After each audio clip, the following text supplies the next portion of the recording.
Un prophète a dit, on ne se sanctifie pas pour aller au ciel, mais on se sanctifie pour garder la communion avec le Seigneur.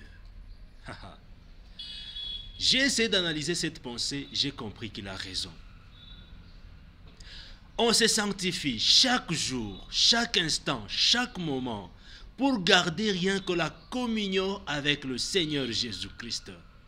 Tu es chrétien, je t'encourage de continuer à te sanctifier pour garder ta communion avec le Seigneur Jésus-Christ.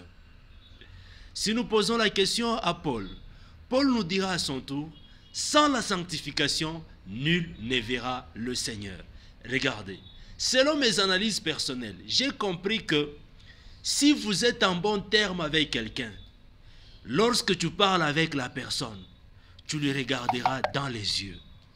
Mais si tu constates que tu as un problème avec cette personne-là, lorsque tu lui parles, par moment tu auras honte de fixer ton regard dans ses yeux. Ou soit si tu parles à quelqu'un, tu sens que la personne en question a un problème avec toi. Il ne te regardera pas ou elle ne te regardera pas dans les yeux. Pourquoi? Parce qu'il y a un problème.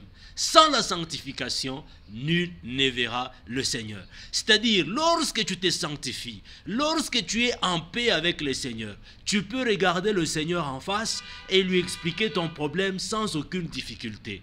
Mais si tu ne te sanctifies pas, lorsqu'il s'agira de parler au Seigneur, tu vas fuir, tu vas aller te cacher, comme Adam et Ève, lorsqu'ils ont constaté qu'ils ne vivaient plus la sanctification. La seule solution n'était pas celle de regarder le Seigneur en face, mais c'est d'aller se cacher, d'aller fuir et se cacher.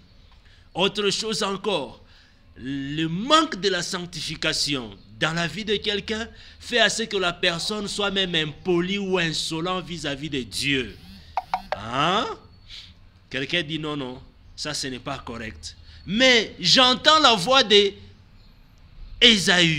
qui a tué son frère. Après avoir tué son frère, Ésaü me dit, moi lorsque Dieu est venu me poser la question de savoir, Ésaü, où est ton frère? Vu que j'avais déjà commis le péché, vu que j'avais déjà fait le mal, je suis devenu très impoli. Très impoli.